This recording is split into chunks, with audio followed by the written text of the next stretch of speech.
오늘 말씀은 예수님께서 고향인 나사렛에 가셨을 때 말씀입니다. 사실 예수님의 고향을 정확하게 말하자면 베들레헴이라 이렇게 말씀드릴 수 있겠지요. 그런데 오늘 본문에서 예수님의 고향을 나사렛이라고 말하고 있는 것은 나사렛이 예수님의 마음의 고향이었기 때문이 아닐까 싶습니다. 왜 그랬을까요? 베들레헴에서 예수님께서 태어나기는 하셨지만 아직 갓난 아기 때 베들레헴을 떠났으니 베들레헴에 대한 기억이 별로 없었을 것입니다. 대신에 나사렛에서 어린 시절을 보내며 친구들을 사귀고 추억을 만들었으니 나사렛이 예수님의 마음의 고향처럼 그렇게 여겨졌겠지요. 사실은 저도 좀 비슷한 점이 있습니다. 제가 태어나기는 충청남도 논산에서 태어났는데 4살부터 자라기는 경기도 안양에서 자라서 고향이라고 하면 적어내기는 논산이라고 적어내지만 제 마음으로는 안양이 고향인 것처럼 그렇게 느껴지게 되더라고요. 아마도 예수님도 저와 아마 비슷한 마음이 아니었을까. 고향을 베들레헴이라고 해야 옳겠지만은 마음의 고향으로는 나사렛이 고향이다. 그런 것 아니겠는가. 자, 그런데 여러분은 고향이라고 하면 어떤 느낌, 어떤 마음을 갖게 되십니까?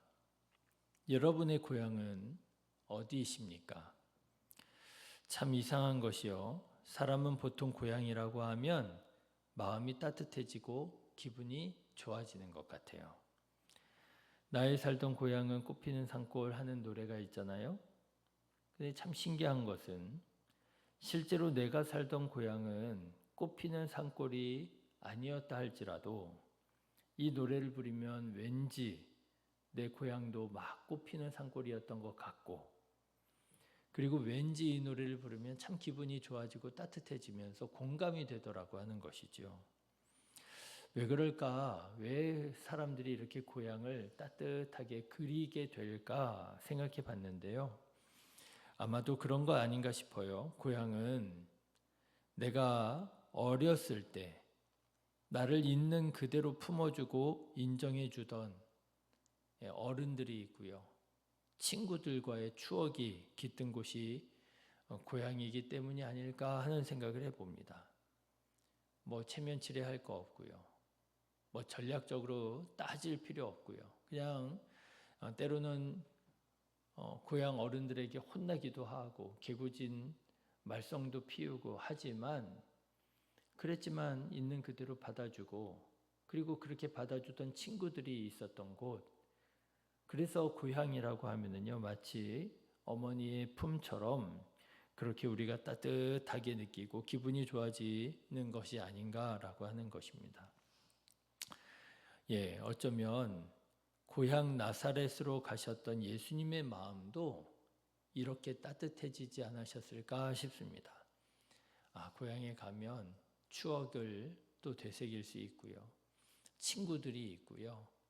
고향 하면 예수님 마음도 그렇게 설레이고 기대가 되지 않았을까. 그런데 결론부터 말씀을 드리자면 예수님의 고향 나사렛은 예수님에게 그렇게 따뜻한 곳이 되지 못했더라 하는 것입니다. 고향에 가신 예수님이 마음이 상하게 되었어요. 왜냐하면 예수님께서 고향 나사렛에 돌아가셔서 회당에서 가르치셨을 때 고향 사람들이 그 가르치시는 것을 듣고 예수님을 받아들이지 않고 오히려 예수님을 배척했기 때문이라 라고 하는 거예요. 아니 도대체 예수님께서 어떤 말씀을 하셨길래 고향 사람들이 그렇게 예수님을 배척했을까?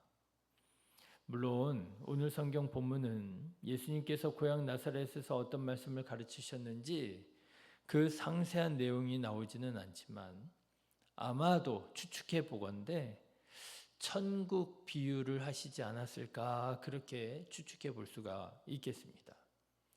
왜냐하면 여러분 53절의 말씀을 보시면 예수님께서 나사렛에 가셨을 때를 이 모든 비유를 마치신 후에 이렇게 그 때에 대해서 말하고 있거든요.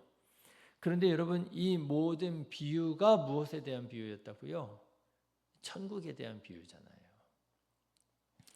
그러니까 추측해 보건대 예수님께서 아마 그런 흐름 속에서 그런 비유의 말씀을 가르치시던 그런 흐름 속에서 나사렛에 가셨고, 그러면 어쩌면 예수님께서 나사렛에서도 마찬가지로 천국 비유를 가르치시지 않으셨을까 그렇게 추측해 볼 수가 있겠더라라고 하는 거예요. 그런데 이런 예수님의 말씀을 들은 나사렛 사람들이 뜻밖에도 고향이면 너 왔냐고 받아주고 기뻐하고 같이 말하자면 예전에 있었던 우스갯소리 사건 사고 얘기하면서 함께 배꼽 잡고 웃고 그렇게 따뜻하게 맞아줘야만 할 것 같은 고향 사람들이 오히려 예수님을 배척했다라고 하는 것입니다. 도대체 그 이유가 뭐였을까? 천국 비유를 가르치셨을 때 사람들이 그 천국에 대해서 알지 못하고 왜 예수님을 배척했을까? 그런데 그 이유가 터무니없게도 예수님이 자기들과 똑같은 곳에서 자란 자기가 너무나도 잘 아는 사람이었기 때문이었다라고 하는 거예요. 자, 여러분 56절과 55절과 56절의 말씀을 한번 보실까요? 같이 읽겠습니다. 이는 그 목수의 아들이 아니냐? 그 어머니는 마리아, 그 형제들은 야고보, 요셉, 시몬, 유다라 하지 않느냐? 그 너희들은 다 우리와 함께 있지 아니하냐? 그런즉 이 사람의 이 모든 것이 어디서 났느냐? 이렇게 물었다는 거예요. 이러면서 배척했다라고 하는 거예요. 이게 무슨 말입니까? 이 사람이 예수님이 자기들과 다를 것이 하나도 없을 것만 같은 사람이라고 하는 거죠. 그렇죠? 나 이 사람이랑 어려서 똑같은 초등학교 나왔고 말이죠. 나 이 사람이랑 어려서 똑같이 장난치면서 놀았고 말이죠. 나 어려서 이 사람이랑 재미있게 지낸 시절이 다 있고 이 사람 너무너무 내가 잘 아는 사람이라고 하는 거죠. 그런데 그렇게 잘 아는 나와 똑같은 유년 시절을 보낸 이런 사람이 뭐라는 거예요? 이런 지식이 있을 리가 없고요. 이런 능력이 있을 리가 없다라고 단정을 지었다라고 하는 거예요. 54절의 말씀을 한번 보십시오. 고향으로 돌아가사 그들의 회당에서 가르치시니 그들이 놀라 이르되 이 사람의 이 지혜와 이런 능력이 어디서 났느냐? 다시 말하자면 이렇게 지혜로울 수가 없을 텐데 그거잖아요. 그죠? 이렇게 능력이 많을 수가 없을 텐데 내가 이 사람 너무 잘 아는데 이 사람 나랑 크게 다를 바 하나도 없는데 같은 초등학교 나왔고 같은 중학교 나왔고 같은 고등학교 나왔고 내가 얘 너무 잘 아는데 얘한테 어떤 장점 어떤 단점이 있는지 내가 너무 잘 아는데 얘가 이렇게 지혜로울 수가 있다고? 얘가 이렇게 능력이 많을 수가 있다고? 이렇게 말씀드릴 수 있을까요? 나와 똑같아야만 할 것 같은 사람이 나보다 더 잘 아는 꼴을, 나보다 더 능력이 있는 그 꼴을 못 보겠더라라고 하는 것입니다. 사람이 그런 것 같아요. 사람은 남이 잘 되는 꼴을 잘 보지 못합니다. 특히나 자기와 다를 것이 없어 보이는 사람이 자기보다 잘하는 꼴은 더더욱 보지 못하지요.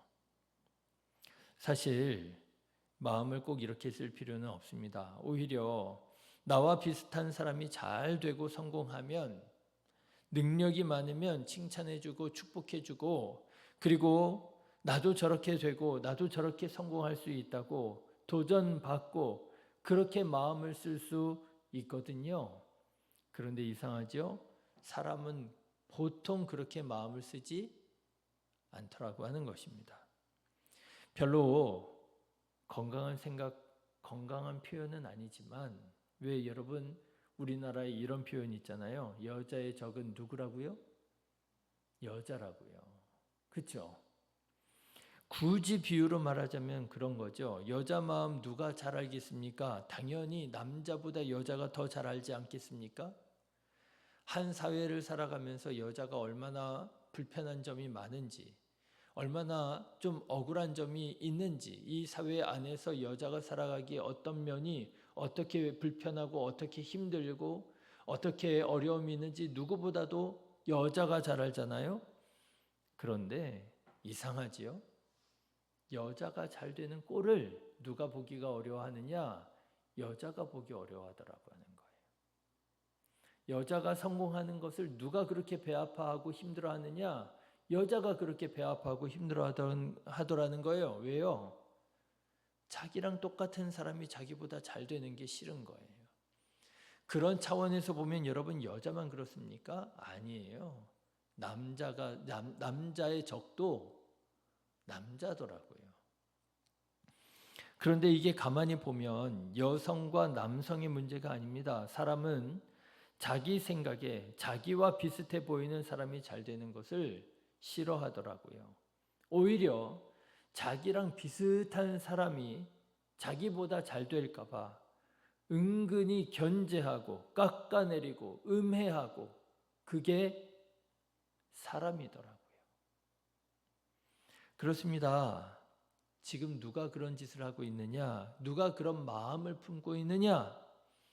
예수님의 고향 사람들, 나사렛 사람들이 그렇게 생각하고 그렇게 마음을 쓰고 있더라고 하는 거예요. 자기들과 똑같이 나사렛 산골 마을에서 자란 예수님이 자기들과 똑같았더라면 받아들였을 거예요. 그런 지혜가 없었더라면, 그런 능력이 없었더라면 받아들였을 거예요. 그런데 그 하시는 말씀이 너무나도 지혜롭고 그 행하시는 능력이 너무나도 대단하자 견제하더라고 하는 것입니다. 깎아내리더라고 하는 것입니다. 음해하더라고는 것입니다. 그러니 예수님께서 어떻게 말씀을 깊이 가르치시고 어떻게 능력을 마음껏 행하실 수 있겠습니까? 예수님의 마음은 아마도 그 어느 곳보다도 더 말씀을 잘 가르치고 싶으셨을 것이고요. 더 많은 능력을 행하시기 원하셨을 것입니다. 고향이잖아요. 그런데 그러지 못했다라는 거예요. 58절의 말씀 보십시오. 그들이 믿지 않음으로 말미암아 거기서 많은 능력을 행하지 아니하시니라. 그래서 예수님께서 안타까워서 이렇게 말씀하시는 거예요. 57절입니다. 예수를 배척한지라 예수께서 그들에게 말씀하시되 선지자가 자기 고향과 자기 집 외에서는 존경을 받지 않음이 없느니라 하시니라. 사람이 그렇다는 거예요. 사람이 그렇다는 거예요. 자기가 좀 아는 사람이라고 하면 오히려 인정하려고 하지 않더라고 하는 거예요. 사람들이 자기와 비슷한 사람, 비슷할 것만 같은 사람이 자기보다 잘하는 것을 보지 못하더라고 하는 거예요. 안타깝다라고 하는 것이죠. 여러분 혹시 우리 안에도 이런 마음이 있지 않습니까? 내가 잘 아는 사람이 뭔가 나보다 잘하면 내 생각에 나와 크게 다를 바 없을 것만 같은 사람이 뭔가 능력을 행하면 여러분 그게 기쁘고 감사하고 칭찬하고 축복해 주는 마음으로 가기보다 뭔가 자꾸만 견제하고 뭔가 트집을 잡으려고 하고 뭐 걔 내가 잘 알아 이러면서 깎아내리려고 하는 여러분 그런 마음이 나사렛 사람들과 같은 마음이 혹시 오늘 우리 마음에도 있지 않느냐라고 하는 것입니다. 사랑하는 성도 여러분, 다른 사람들이 잘 되는 것이 기쁨이 되고, 다른 사람이 성장하는 것을 보면 칭찬해 주고, 다른 사람들이 귀한 사역 감당하는 것을 보면 응원해 줄 아는 사랑의 사람이 되시기를 주님의 이름으로 축원합니다. 예, 사랑이 어찌 보면 크게 뭐 어렵고 힘든 일이 아닌 것 같아요. 예, 사랑이 뭐냐라고 오늘 물으신다면 내 옆에 있는 사람을 있는 그대로 칭찬해 주는 것. 내 옆에 있는 사람이 잘하면 잘했다고 칭찬해 주고, 뭔가 헌신하면 헌신 잘했다고 응원해 주고, 내 옆에 있는 사람을 있는 그대로 인정해 주고 칭찬해 주고 격려해 주는 것, 그것이 사랑이 아니겠습니까? 그렇게 옆에 있는 사람을 있는 그대로 받아주고 칭찬해 줄 수 있는 마음 넓은 고향 친구 같은, 고향 같은 저와 여러분 되시기를 주님의 이름으로 축원합니다.